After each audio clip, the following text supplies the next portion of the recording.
Dawn does not arrive cleanly. It seeps in, thin and gray, through shutters swollen with damp, carrying with it the smell of rot and boiled herbs. The light has no warmth in it, only a pale insistence, as if the day itself is reluctant to be born. Somewhere in the town a bell begins to ring, neither sharp enough to warn nor soft enough to comfort. Its sound drifts over roofs darkened by soot and old rain, brushing past chimneys where smoke once meant bread and hearth, and now means sickness and fear.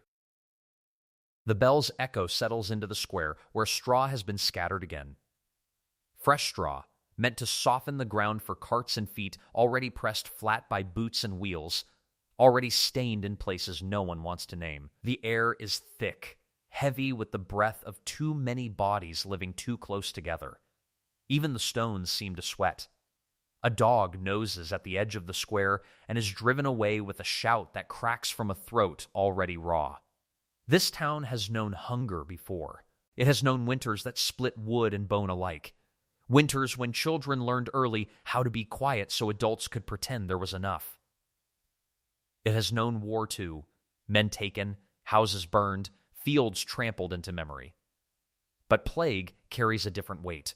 It does not arrive with banners or armor. It comes without sound, slipping through breath and touch, through shared cups and borrowed blankets, through the thin trust between neighbors. From the church doorway, Latin prayers spill into the street, words older than the stones beneath them. They rise and fall like a tide, promising order where none can be seen. But the common tongue answers back in murmurs and rumors, sharp and restless. They say it comes from the south. They say it rides on the backs of rats. They say it is punishment, or poison, or both. Every telling sharpens the fear, and fear has a way of finding a target. A baker stands in his doorway, hands dusted white with flour that will not sell today. He watches his apprentice across the room, a boy barely grown, shoulders shaking with a cough he cannot hide. The baker remembers when that boy first arrived, thin as a reed, grateful for work, for bread. He thinks of loyalty, of shared dawns and long nights by the oven's heat. Then he thinks of burial, of the cost of wood, of the weight of a body lowered into earth. The thought settles in him like ash. In another house, a mother ties a strip of linen over her child's mouth. The cloth is clean, boiled until her hands burned red, but she knows it is a small thing to set against what stalks the streets. Still, she ties it carefully, fingers trembling, whispering a prayer she half remembers. The child's eyes are wide, watching her with a trust that feels unbearable. Outside, someone retches. She presses the linen tighter and pretends it is enough. Behind heavy oak doors, the council gathers. The room smells of wax and old wood, of sweat trapped beneath wool and velvet. Fingers wrap around rosaries worn smooth by generations of worry. Keys lie heavy in palms, symbols of doors that can be opened or closed. Wax seals glisten like fresh wounds as parchments are unrolled across the table. These are old charters, written for times of war and treason, for enemies with faces and names. They were never meant for sickness. Voices rise, then fall. They speak of order, of the need to protect what remains. They speak of sacrifice, a word made holy by distance. Someone suggests exile, pushing the sick beyond the walls where fields stretch empty and forgiveness is not required. Someone else speaks of fire, of purifying flame, of ending the spread by ending the source. The room goes quiet then, as if even the walls are listening. No one says aloud what fire does to flesh. No one needs to. Ropes are drawn across narrow streets, tied fast to iron rings and doorposts. They sag under their own weight, barriers made of fiber and fear. On one side, life continues in whispers. On the other, silence gathers. A man returns home to find the mark on his door. He stands staring at it until the light fades, until the chalk seems to glow. He thinks of his wife inside, fevered but breathing. He thinks of the council's words, filtered down through rumor and half-truth. He thinks of knocking, of shouting, of tearing the rope away. Instead, he sinks to his knees and presses his forehead to the wood, listening to the house breathe without him. Night falls early, as if the sky itself wishes to look away. The bell rings once more, slow and deliberate, each toll settling deeper into the chest. Above the town, birds lift suddenly from the rooftops, startled into flight by a sound or a movement no one else can see. Their wings beat hard against the air, scattering shadows across the walls. Below, torches flicker to life, their light uneven, throwing long, distorted shapes that cling to corners and doorways. Somewhere a prayer is whispered. Somewhere else, a curse. The town holds its breath, suspended between what it was and what it is becoming. The ropes creak softly in the night wind. The chalk waits for rain that will not come soon enough. And in the darkened council chamber, the seals cool and harden, binding the town to choices made in fear. This is the moment before the door closes fully, the moment before mercy and survival part ways. As the last light drains from the sky, the town steps forward, quietly, deliberately, onto a path it may never return from. And in that narrowing space between dusk and darkness, the question lingers, unanswered, heavy as the air itself: who will be left on the other side of morning? The first body is left where it falls. There is no cry, no gathering of witnesses, no solemn prayer. Women pass with baskets. A boy runs by chasing a stick. Someone glances down, frowns, then looks away. Drunk, perhaps, fevered. The world has seen worse. No one yet knows that this shape on the ground is not an ending, but a beginning. By dusk, whispers coil through the streets like smoke. By nightfall, the well is covered. Rough boards are nailed across its mouth with hurried blows, each strike of the hammer loud enough to feel like guilt. Vinegar is splashed across the stones. Someone mutters a prayer. Someone spits. The water is sealed away, as if thirst itself might be cursed. And from that night forward, the town begins to learn new sounds. Plague has a language. It speaks in the wet rasp of breathing behind closed shutters, in the scratch of straw dragged across floors to soak what must not be named, in the hollow scrape of wheels at dawn as carts move through streets that no longer belong to the living. At first, the sounds are scattered. Then, they become constant. A rhythm, a second heartbeat beneath the town. Doors remain closed longer each morning. Windows open only a crack. When they do, vinegar hisses onto thresholds and hands, the sharp scent biting the air like anger. Mothers scrub children until their skin reddens, as if fear can be washed away with water. Children are taught a new lesson: silence. Not the playful silence of games, but the kind that tastes like iron. Do not cry when the guards knock. Do not speak when they count. Do not cough. Crying brings attention. Attention brings chalk. Chalk brings the rope. So they learn to swallow their fear whole. Even the church changes. The priest's voice, once steady as stone, grows thin and hoarse. He moves from house to house like a shadow, carrying oil and a small wooden cross. Last rites are spoken in hallways, on staircases, beside beds still warm from breath. There is no time for confession, no time for forgiveness earned. Figures are led through with ropes and iron rings. Some walk, some are dragged, some do not understand where they are going at all. Each is given a crust of bread, a strip of cloth, a direction that means nothing. Go north, a guard mutters, as if north contains mercy. Behind them, the gates close. The sound is terrible, wood striking stone with a finality deeper than prayer. Those inside the walls pretend not to watch, but they do, from cracks and shutters, from behind torn curtains. They watch neighbors become smaller shapes against the fields, then shapes against the horizon, then nothing. As if they were never there. That night, the sky shifts. Clouds gather without warning. The air sharpens. The wind carries a bitter edge that stings the throat. Snow begins to fall. Soft at first, then steady. It covers the roofs, the ropes, the chalk marks. It smooths the ruts in the road and quiets the bells on the death cart. It falls on the fields beyond the walls, too, where the banished stumble forward, their footprints filling behind them as if the earth itself refuses to remember. The world becomes white. Blank. Merciless. Inside the town, fires burn low. People sit awake beside them, listening to their own breathing, to the crackle of wood, to the wind against the shutters. Every sound feels like a warning. Every silence feels worse. They wait for one of two things: the bell or the knock. Somewhere in the dark, a child coughs once, and in that small, fragile sound, the entire town holds its breath, knowing that by morning, something else may have fallen where it stands, and no one will yet understand.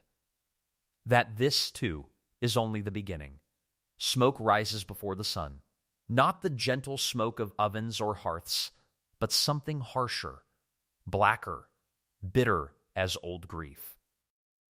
It climbs into the gray morning like a warning, twisting through the air in slow, deliberate coils. The smell reaches the streets before the light does. Burning cloth, burning straw, burning something softer and harder to name. Burning hope. A torch flares at the edge of town, then another. Sparks leap like startled insects. Soon the outskirts glow faintly, red mouths opening in the dark. Men move quickly, silently, their faces wrapped in linen, their eyes rimmed with sleeplessness. They do not look at one another. They look only at the flames, as if fire alone can answer what prayer could not. Blankets are thrown in first, thick wool still warm with the shape of bodies. Then shoes. Then shirts stiff with sweat. A child's doll, its straw stuffing peeking through torn seams, letters tied with thread. The small, ordinary things that once meant home. Each object lands with a dull sigh and disappears into orange. The fire devours without hesitation. Ash begins to fall. Soft, pale flecks drifting down onto sleeves and lashes, onto hair and hands, until everyone is dusted the same color. Baker and widow, priest and beggar, all turned briefly into ghosts of themselves. For a moment they look alike, as if the plague has already claimed them and this is only what remains. The town watches the flames grow, and no one speaks of how many of these things belong to the dead, or how many still belong to the living. By sunrise, the fires have crept inward, from the fields to the roads, from the roads to the square. Smoke drapes itself across the streets like low fog, stinging the eyes. It tastes of vinegar and sorrow. People move through it like figures in a dream, carrying bundles, dragging carts, clutching anything they fear might carry death. Burn it, someone mutters. Burn it all. It becomes a kind of prayer. A desperate liturgy of destruction. The plague has blurred the line between faith and panic until they are indistinguishable. Saints' names are stitched into sleeves and collars with hurried, crooked thread. Small wooden crosses hang from necks already slick with sweat. Relics, splinters of bone, shards of glass said to be holy, are carried through the streets on velvet cloths, lifted high as though the sky itself must see them. People kneel as they pass, not because they believe, but because kneeling feels safer than standing.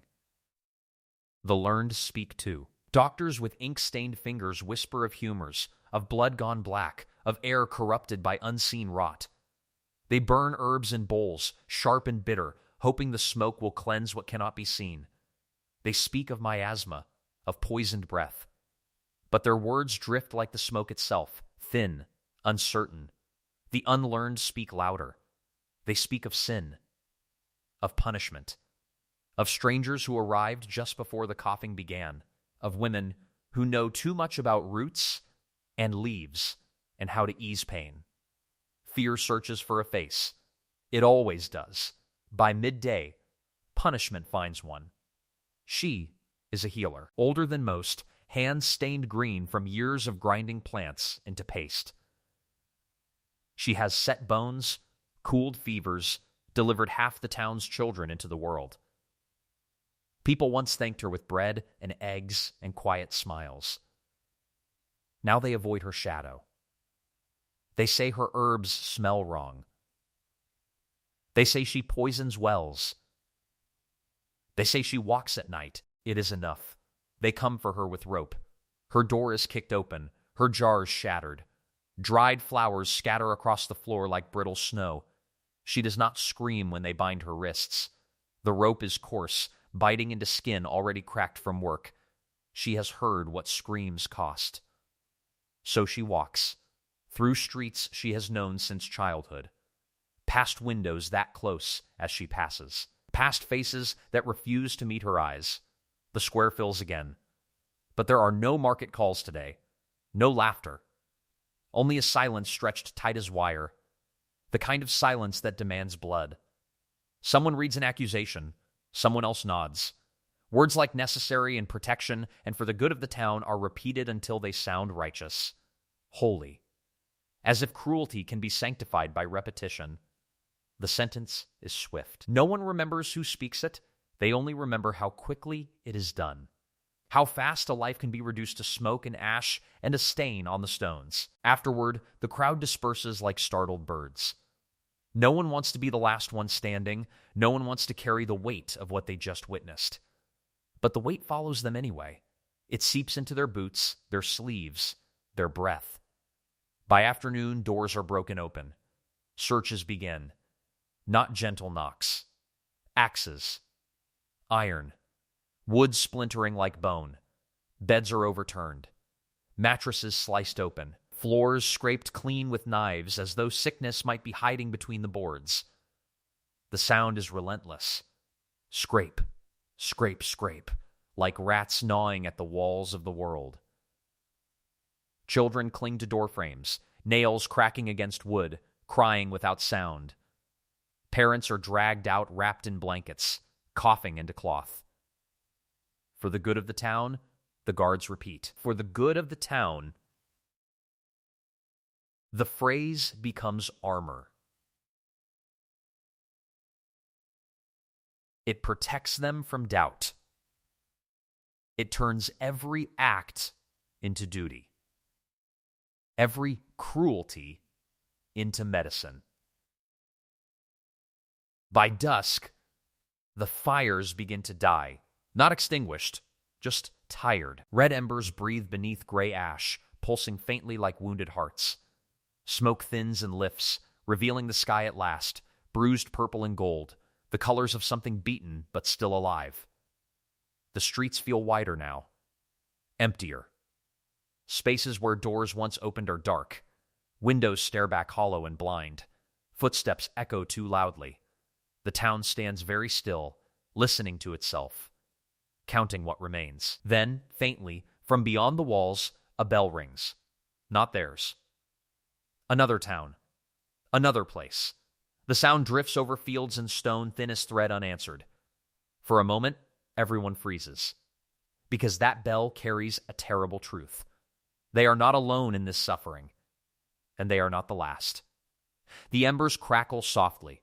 Ash lifts and scatters into the wind, and as night settles over the quiet roofs, the people begin to understand that what they burned today was not only cloth and straw and memory, but something inside themselves, something gentler, something human. And in the hush that follows, as the last smoke fades into the darkening sky, the town waits, wondering what will be left to sacrifice when there is nothing else but each other. The hinges scream before the sun rises, a long, rusted groan, like something wounded and ancient being forced awake. The sound drags across the sleeping streets and slips beneath shutters and blankets, into dreams already thin with fear. It is the kind of sound that makes the heart tighten before the mind understands why. The gates are opening. Morning frost clings to cloaks and lashes as the guards take their positions. Breath fogs the air in pale ghosts that vanish as quickly as they form. The iron bars are rimed white, slick with cold. When gloved hands grip them, the chill bites through wool, through skin, through resolve. Even the metal feels unwilling. Beyond the walls, the fields stretch outward in a dull gray hush. Fallow. Unworked. Furrows frozen mid-gesture like unfinished prayers. A plow stands abandoned where the horse must have bolted days ago, leather reins stiff with frost.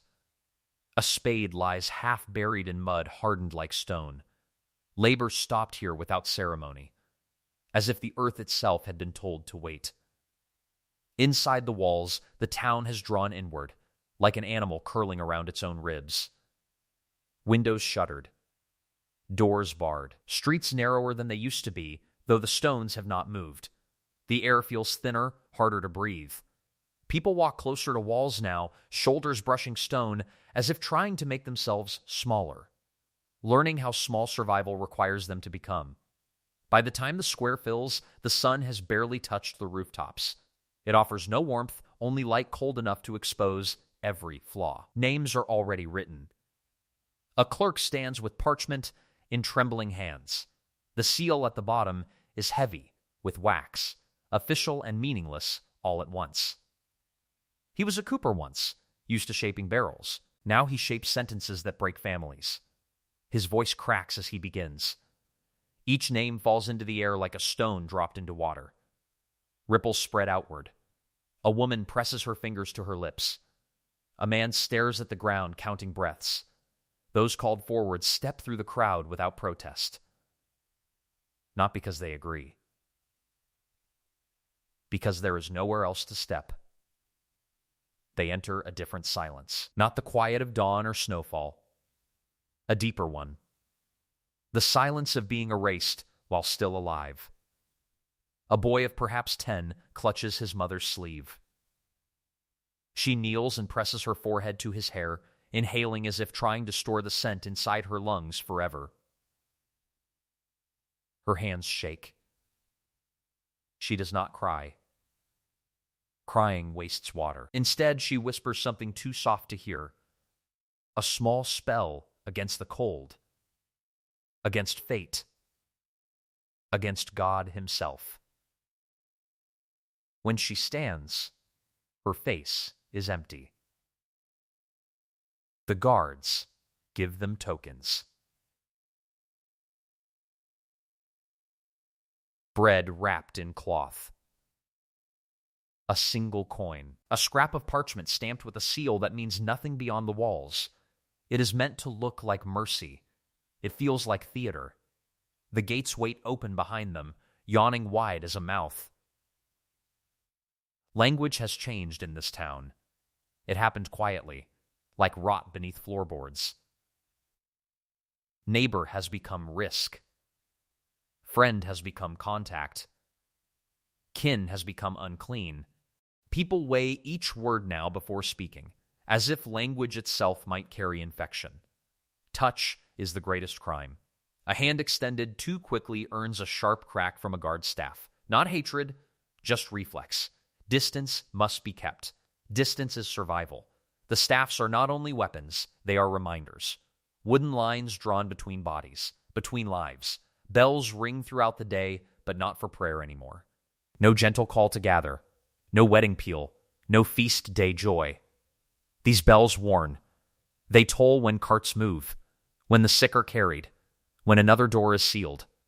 Each ring lands in the chest like a stone. Even sound has become an enemy. The church doors remain open, as they always have. The great wood panels yawn wide, candles flickering in the draft. But fewer people enter now.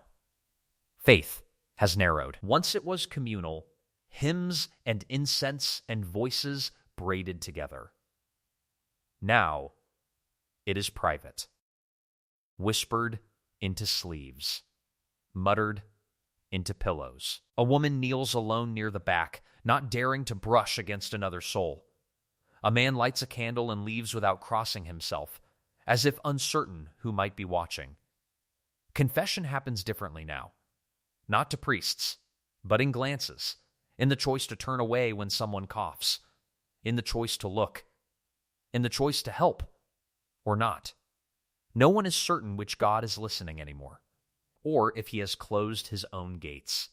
By afternoon, frost melts into thin rivulets that slide through the gutters like tears. The square empties slowly, each person returning home lighter by one name. Behind the walls, life rearranges itself around absence. A chair left empty, a bowl unused, a bed too wide. Grief is quieter now, exhausted, worn thin. As the sun lowers, the air sharpens again. Shadows stretch long and skeletal across the streets. The guards gather once more. Another small group waits. Not many this time. A tailor. An old man with shaking hands. A girl with hair the color of straw, clutching a rag doll missing one eye. They stand close together without touching. The gates open just long enough. The hinges groan like tired animals forced to move. Wind slips through the gap, cold and vast and indifferent. One by one, they pass beyond the threshold. No one waves. No one calls out. Because goodbye implies reunion. And no one dares lie anymore. The gates close, slowly, deliberately. Wood meeting stone with a sound that travels through the streets, bouncing from wall to wall, settling into bone. It feels final, like the lid of a coffin. Above, a single bird circles the wall, black against the bruised sky. It watches both sides, the empty fields and the crowded roofs, with the same detached patience. It lands on the parapet, tilts its head, waits, but the town does not notice. It has already turned inward again. Counting bread, counting breaths, counting who remains. Inside the sealed houses, candle smoke thickens the air until it tastes bitter on the tongue. Families sit close together on floors or stools, wrapped in blankets that still carry the scent of the living. No one dares lie down fully. Sleep feels dangerous, like surrender. They count breaths instead. 1, 2, 3. Waiting for the wrong sound. A cough that lingers too long. A wheeze that scrapes like a knife. The sudden stillness that means a chest has stopped rising. The silence between breaths becomes louder than any bell. A mother presses her ear to her child's back, listening as though to the sea inside a shell. A husband watches his wife's throat, measuring each swallow. Even love has become surveillance. No one says it aloud, but they all think the same thought. Please let it not be you. Outside, patrols move through the streets in pairs, boots steady, lanterns low, staffs in hand. They walk the same paths over and over until the stones feel memorized beneath their soles. Their shadows stretch long across the walls like thin black fingers. They avoid the windows, because windows sometimes plead, sometimes whisper, sometimes show faces pressed against glass, lips forming words the guards pretend not to see. Water. Bread. Help. The guards keep walking. It is easier not to look. The laws they follow are older than any of them, pulled from dusty chests and brittle parchments, written in a time when kings feared rebellion more than sickness. The ink is faded, the language strange, but the meaning is clear enough. Collective punishment. Containment. Sacrifice for the many. The council speaks these laws aloud as if age grants righteousness, as if something ancient must also be wise. Entire streets are closed with barricades of wood and rope, food deliveries reduced to every third day, wells watched, bread counted. Mercy becomes a ration like grain. Measured. Withheld. A man staggers toward one of the barricades near midnight, clutching his side. His lips are cracked white. He smells of fever. Water, he croaks. Just that. One word. Heavy as stone. The guard nearest him hesitates. He is young. Too young. He still remembers what thirst feels like. For a heartbeat, his hand moves toward the flask at his belt. Then he sees the cloth mask over the man's mouth, sees the tremor in his limbs. He remembers the orders. He remembers his own children sleeping behind the walls. Duty tightens like a fist. He turns away. The man collapses into the mud without another sound. The patrol keeps walking, boots passing within inches of his outstretched hand. Duty has replaced instinct, and something human has quietly slipped away. Objects begin to change their meaning. Keys no longer promise safety. They jangle like threats, like chains waiting to be fastened. Doors locked from the outside sound different than doors locked from within. Cloth masks become badges of obedience. Those who wear them properly are tolerated. Those who do not are watched. Bells tied to the sick announce their presence before their voices ever can. A soft, awful chiming that drifts through streets like the sound of distant livestock. You hear them coming long before you see them. And everyone steps aside. Even silence is suspicious now. Those who pray too loudly are accused of panic. Those who do not pray at all are accused of defiance.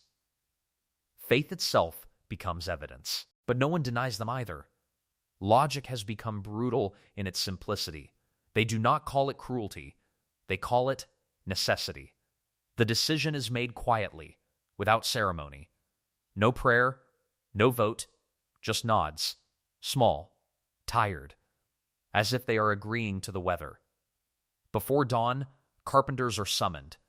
They work at the edge of town where the fields begin, where frost still clings to the grass.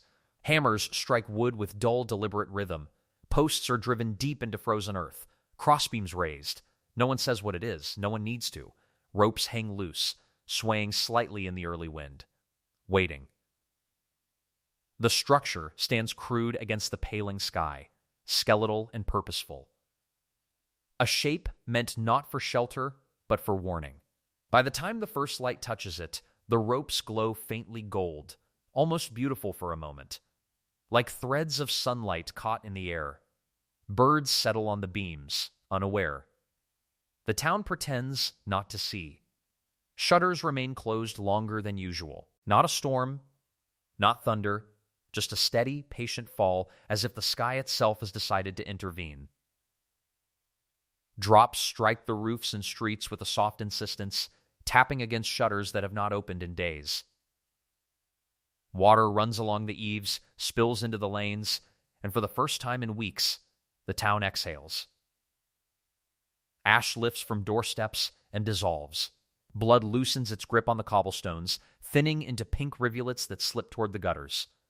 There, everything meets. Ash and blood, prayer and punishment, carried together into channels carved long before this suffering ever had a name. For a moment, the town smells clean. Stone washed bare, wood darkened and honest, air sharp and almost new.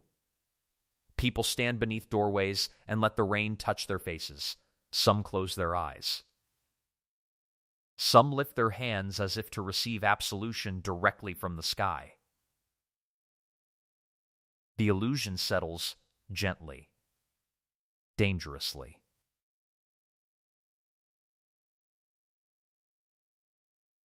Perhaps this is the turning.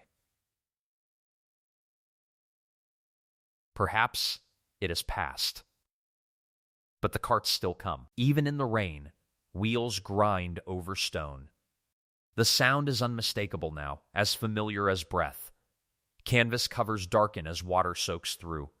Bells tied to their sides ring dull and heavy, their voices muffled by the falling rain but not silenced. The bell still rings, and the town remembers. Brutality has become orderly. There is a rhythm to it now, a grim efficiency that leaves no room for doubt. Bodies are counted at dawn and again at dusk. Names are no longer spoken aloud. To speak a name is to invite grief, and grief slows the work. Instead, numbers are scratched into wax tablets by men with hollow eyes and shaking hands. Each mark leaves a groove that cannot be smoothed away. The stylus feels heavier every day. Its weight presses into memory, into sleep, into the bones of the men who hold it. They will never forget this feeling. The sick are removed without ceremony. Wrapped. Lifted. Gone. No blessings. No farewells. Just the quiet agreement that speed is mercy. They were not always. As a boy, he learned a prayer meant to be spoken before meals. Now he murmurs it as he works, reshaping its words to fit this purpose. He does not ask forgiveness. He asks for steadiness, for distance, for the strength not to imagine faces. The rain hides his tears, if there are any. Stories drift through the town like smoke that the rain cannot quite suppress. They say there are other places, villages, cities, where different choices were made, where doors were not sealed, where families were allowed to die together, where mercy was practiced openly, at great cost. These stories are dangerous. They are dismissed quickly, laughed away, crushed beneath certainty. Comparison weakens resolve. This town has chosen survival as it understands it. That understanding must be protected, defended, repeated until it hardens into truth. If others chose differently, then others were foolish. If others suffered more, then that suffering must be deserved. It is easier this way. Inside a shuttered house near the square, a young girl kneels by the window. A single plank has warped just enough to leave a narrow crack. Through it, she watches the street with eyes too old for her face. She sees her neighbor being taken. She knows him. Or she did. He once gave her an apple from his cart when her mother wasn't looking. He smelled of hay and leather. Now he smells of fear and rain. She watches the rope tighten around his wrists, watches the guards avoid his eyes, watches how quickly people shrink when they are no longer protected by routine. She does not cry. Crying would draw attention. Instead, she listens. Boots on stone, the creak of rope, the way a voice breaks when it realizes no one is listening. This knowledge settles into her quietly. It will shape her. Years from now, she will remember this sound more clearly than laughter, more clearly than warmth. It will become a measure by which she understands power and safety and silence. The rain begins to slow by late afternoon. Drops grow wider apart, puddles still, reflecting gray sky and broken rooftops. Steam rises faintly from the stones where the day's weak warmth touches wet ground. When the clouds finally thin, sunlight breaks through in narrow shafts. It strikes the highest places first: the wall, the tower, the church bell. The bell gleams, newly washed, almost beautiful. Water beads along its bronze surface, catching the light. For a heartbeat, it looks untouched by what it has announced so many times before. Then it rings. Once. The sound is clear, unbroken, carrying farther than it has in days. It rolls over the walls, across the fields where the earth is still dark with rain, toward roads that lead to other towns still sleeping in their certainty. The sound does not stop at the boundary stones. It travels. Somewhere beyond the horizon, another town hears it faintly. Not as a warning, not yet, but as a presence. A question whispered through distance and air. What will you do when it comes? Back within the walls, people stand very still as the echo fades. Rain drips from gutters. A child laughs briefly, then is hushed. Life presses forward in small, stubborn ways. But something has shifted. The choice made here does not remain contained. It has weight. It has direction. It moves outward like the sound of that bell, like ripples in the gutters carrying ash and blood together, indistinguishable. The town cannot wash this away. As the last light fades behind thinning clouds, the streets shine dark and clean, hiding nothing and forgiving nothing. Doors close. Candles are lit again.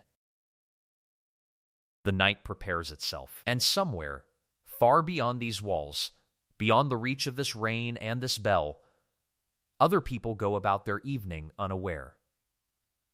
while the sound continues to travel, asking the same question over and over until it finds them too.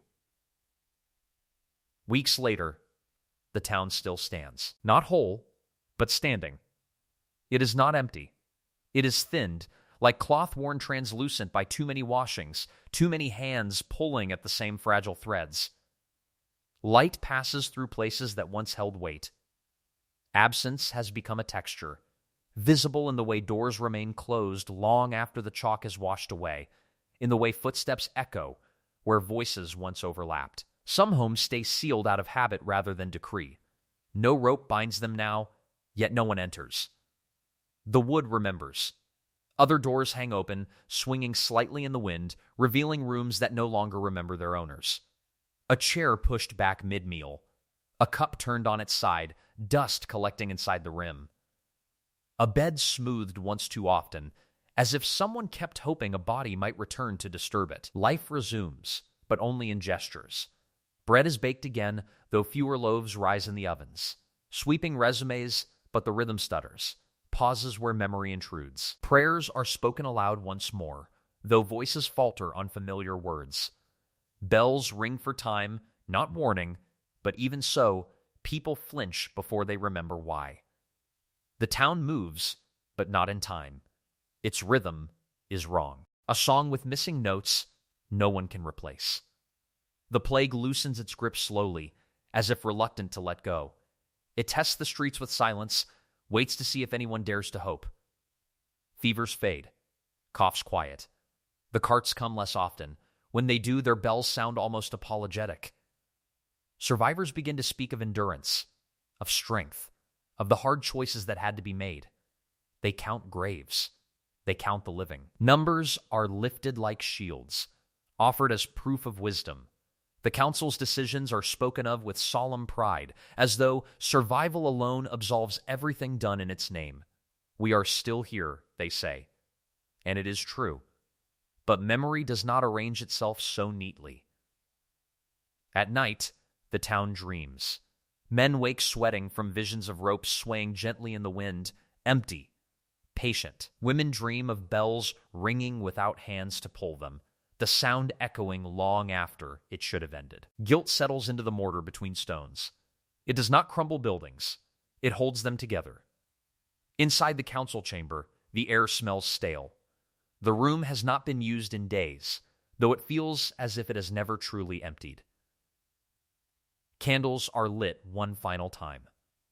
Faces gather around the table, older now, thinner, marked by sleepless nights that no decree can erase.